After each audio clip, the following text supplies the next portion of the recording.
Sherlock Holmes again took his syringe from his morocco case, adjusted his left shirt sleeve, and inserted the needle into his arm. Enormous times this month, I witnessed Sherlock Holmes doing this. Yet, what was more appalling wasn't his use of drug, but rather his puzzled face as he was injecting the deadly cocaine. Holmes' face twisted into a scowl. He frowned, and then got back to his papers. What can possibly be wrong? I thought to myself. The investigation was done, although the treasure was lost. Holmes had succeeded in capturing Jonathan Smalls. What was the true matter? That night we did not talk. It was around 6 in the morning when I woke up, and Sherlock Holmes sat exactly where I had left him. You had a deep sleep, Watson. I was afraid to wake you up. Sherlock Holmes, can I do anything for you? You look fatigued. What's the matter upon you? May we have a talk, Watson? Of course.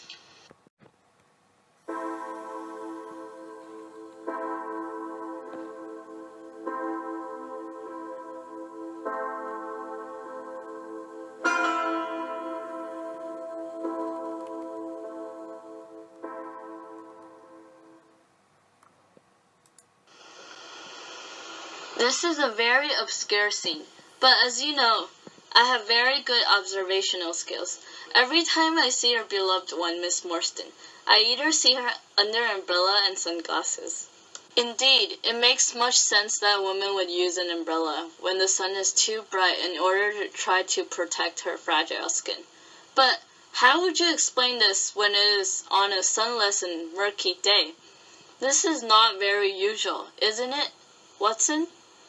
And one day, a good friend of her visited me. Her name is Ellen. Ellen also told me about her abnormal actions. She mentioned that Miss Morstan is always very reluctant to expose to sunlight or any form of light. At first, I wasn't 100% convinced by Ellen, so I decided to ask Miss Morstan out for a coffee one noon. That day, I called Miss Morstan and told her I would be waiting for her at a coffee shop on Baker Street. She came fashionably late by her carriage. She got off and immediately rushed into the coffee shop. And when I asked her if she would like to sit outside, she demurred at the idea immediately. What a queer woman. I'm not so sure if it's a good decision to marry her, Watson.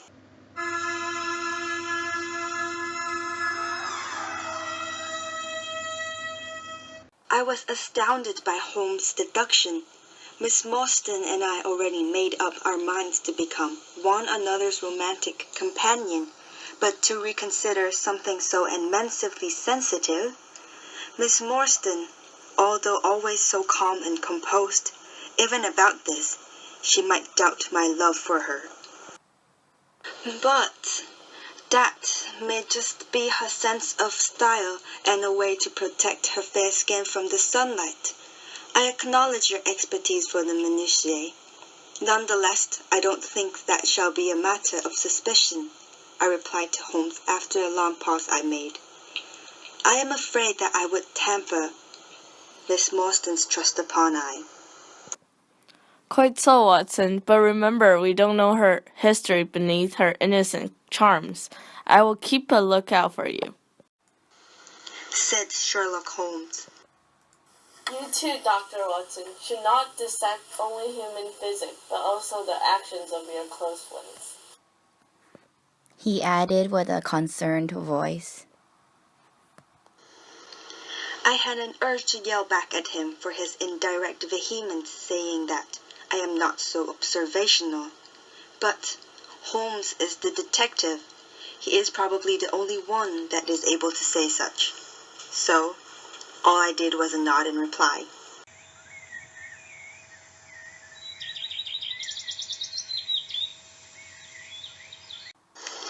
The next day came fast. It was a bright sunny day, perfect for us lovebirds to go outside. Miss Morstan and I decided to take a walk around the London streets. As usual beside me, Miss Morstan held her pitched black umbrella over her magnificent and wore her sunglasses. Sherlock Holmes' confrontation yesterday emerged in my train of thoughts, but I chased it away. The thoughts might lead to irregular interactions. We continued walking and talking normally, then stopped at a public park filled with vast nature. The blaze of sunlight never seemed to lessen, as well as my dear's tight grip on the pitched black umbrella. We then chose to take a break on walking and sat under the big old tree, away from the sunlight.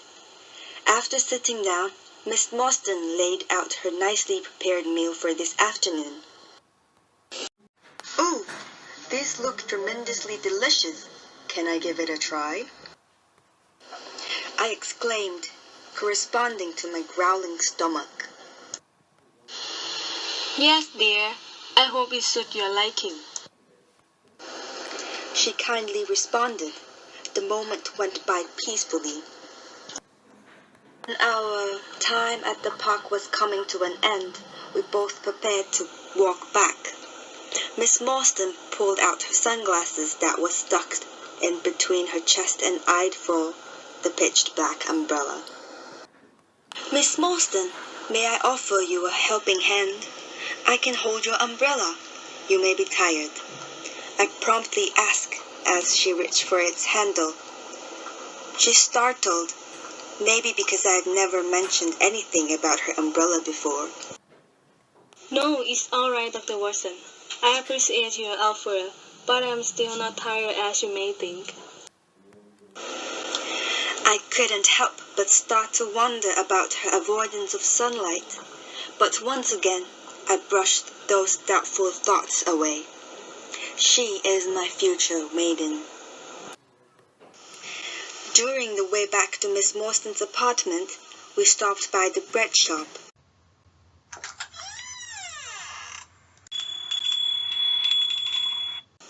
She leaned her umbrella against the corner near the entrance, then went to choose the breads.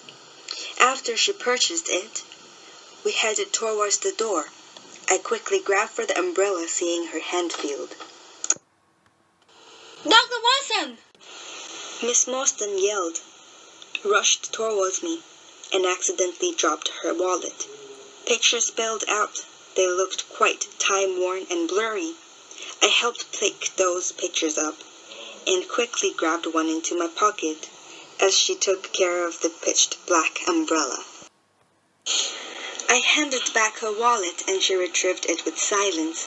What could possibly be wrong? I told myself to listen to my heart, but enthusiastic to go back and take a look at the picture from Miss Morstan's wallet. "Thank you for sending me as always, Dr. Watson. It has been a delightful day," she declared when we parted ways in front of her doorstep. "My pleasure, dear. Have a nice rest." Then I hurried back home before she realized if anything was missing. Once I got home, I slowly took the photograph out of the pocket of my suit. Oh, it's just her and some other people. Oh, my dear Miss Morstan, she still looks exactly just like how she was today. I smiled just by the thought of how lucky I am to marry such rich, elegant, fair and kind woman. I then carefully placed the photograph on my table and dismissed such peculiar thoughts I never wished I had about her.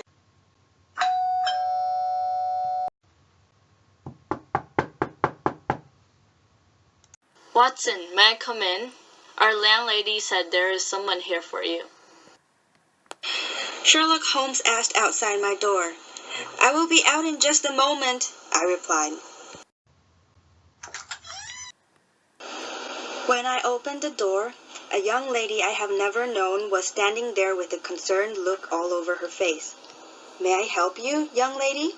I asked. Actually, I just have something to tell you. First, my name is Eve, and I saw you and a woman at the park today. The woman you were with. I remember seeing her when I was very young, and she looked exactly the same. She started to explain. To my surprise, I was curious to learn more and invited her inside.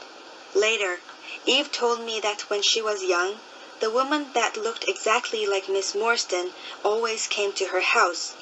She always known her as a friend of her mother. As we were conversing, Eve looked over my table and took a glance at the photograph. Dr. Watson, this is my beloved mother when she was younger, screamed the young lady. Dr. Watson, the woman you were with today is right beside my mother in this photograph. Right now, my mother is starting to age, filled with traces of elderly wrinkles and white hair. Why is the woman whom you were with today still look exactly the same as before? I felt a rush of shiver as the strands of my hair stood up. Eve, thank you for informing me about this matter, but it is late now. A young lady like you should go home before it is dangerous out. I turned and spoke to her as my head was filled with anxiety. All right, Dr. Watson. I hope I am of help of some sort. See you around the area. She left with the same worried expression she had earlier. I relapsed and sat on my chair silently.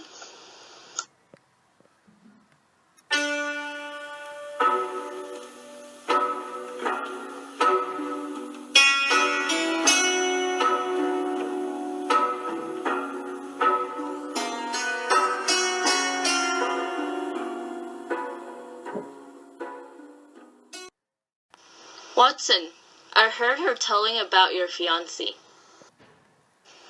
I startled as Sherlock Holmes appeared beside me. I was so deep in thought and had no sense of his presence penetrating into the room. The young lady might have mistaken. How can any human appearance stay the same for decades? I asked to myself aloud. I showed Sherlock Holmes the photo I've secretly taken from Miss Morstan's wallet today. Preserve it wisely then, Watson. Then he continued. This is a sign. It may become of great use of evidence to you. I gulped. After a sleepless night with the disturbing conversations I had with Eve and Holmes circling in my mind, I cannot stop but start suspecting that there is something even greater and more unspeakable of that the secrets behind the treasure of my fiancé. However, I still manage to come up with excuses for her that makes me at ease. This morning my fiancé and I had to meet up with the wedding planner for trying on the one and only precious white gown which my future wife is going to wear on our wedding day. She looked gorgeous, and her beauty had driven my doubts of marrying her away. Why would I risk the chance of marrying this beautiful lady who loves me just as much as I love her for the silly worries of Holmes? I thought to myself. However, after I returned to our fitting room from the restroom, I discovered something strange. Where are the mirrors in this room? I remember seeing mirrors in other rooms on my way back. Where are the mirrors? How else shall my fiancée know how beautiful she is in the wedding dress? I asked Iris, Morstan's dress stylist, who was standing beside a smaller room where Morstan was changing. Oh, Dr. Watson, you may not know, but Miss Morstan does not like mirrors. In fact, she ordered me to remove any mirrors in this room for today's meeting. She replied. Why would she dislike mirrors when she has such beautiful appearance? I know nothing, Dr. Watson. I'm just a servant. After a few minutes of silence, Iris spoke up again. Dr. Watson, however, I do have some observations about my master about this matter. There are times when my master and I walked by the shops that have mirrors, but whenever I notice myself in the mirror, I never see Miss Morstan near me, even if she stands right next to me. Iris paused for a little while to check if Miss Morstan is done changing, and she continued in a whisper. I am a stylist, and I'm used to working with mirrors. But Miss Morstan just trusted on others' opinions, particularly mine. This is extraordinarily strange. Suddenly, someone knocked on the door. It opened gradually as I looked excitedly at my love Miss Morstan in a beautiful wedding dress that I'd never ever seen before. It was a white tutu with many chiffon layer and a black batu in hand with small, little, light pink nosegay, headpiece with long veil, her face, as always flowery, but today it was more magnificent. I was outraged with my desire of kissing her, but she stopped me with her nosegay, hedging my face away. What are you doing here, Watson? This is a fitting room. A groom had to wait a bride outside. Get out. She said. I did not even have time to say any word. She pushed me out of the room, then closed the door immediately. I rushed back into the chapel rapidly. I forgot everything, every sign that disturbed me for the past days suspicious of Miss Morstan. Sherlock was standing only 5 steps away. I turned to him and said, "You will know how human Miss Morstan is." He did not answer me, but smiled with something in his sight. I gazed at him a few seconds, then turned back to wait for my gorgeous bride again. The piano song started playing. This was the sign that my lady was coming. As soon as the door was opened with the appearance of Miss Morstan, everyone in the church was stunned and yelled with gladness. She walked up to me and grabbed her hand. My face showed every sign of happiness. During the time to give promise, we exchanged words that promised to love each other. Then before the pastor indicating Miss Morstan and I to be ones, there was a guy named Kong carrying something from the door through the passageway up in front to Miss Morstan and me. It was covered by blue silk and had quadrilateral with 150. It was covered by a blue silk and had quadrilateral with 150 centimeter, seemed like a big photograph in a luxurious picture frame. This is a wedding present from me. Holmes said. Miss Morstan smiled and said, Thank you, Mr. Sherlock Holmes. I'm glad to be acknowledged by you. She intended to hug him, but stuck with my body instead. Thank you, Holmes. Finally, you are accepting my love towards Miss Morstan. Thank you, I said to him. We hugged. Then he said, What were two of you waiting for? Open it! Miss Morstan and I met sight together. She pulled the blue silk on the gift with me standing next to her. Because it was silk, so Miss Morstan pulled it lightly, then it slipped away from the thing that it was covered. Suddenly, it manifested to everyone it was a mirror. Everyone being confused with Holmes' present, and by few minutes, my eyes enlarged and the frightened yell of everybody. Miss Morstan did not appear in that mirror. This woman is not a human! She has been dead for a long time. Watson, look at me. Do not close the eyes. I'm your lover. I'm your beautiful bride. We will walk away from here together. Hold my hand, Watson. I love you. Believe me. Miss Morstan told me with a lot of tears in her face. She walked up to me, but I stepped back with shock. My head was overwhelmed with every sign that warned me. Then I fall on the ground. My hands were whisked to the pillar with the candles on top of it. The pillar fell to the floor and one of 3 candles bounced to the blue silk and there were flare and it lit up Miss Morstan's tutu. It caught on fire easily because of the chiffon on her wedding dress. She screamed loudly and everyone ran out from the hall. The church was on fire. I fell into terror. I tried to stand up, but I could not. Holmes held me up and walked past Miss Morstan, who tried to approach me but could not. Finally, Holmes laid me out in front of the church. Only Miss Morstan was left burnt inside. I cried, yelled, and tried to get in to help her, but Sherlock Holmes stopped me. I tossed away Holmes, then I ran into the burning church. It was hell inside the hall. I shouted to find Miss Morstan. At last I found her crying in front of the mirror. I embraced her and said, "How foolish were I to leave my beloved bride alone. Forgive me, Morstan. I promise to love you forever, no matter what you are."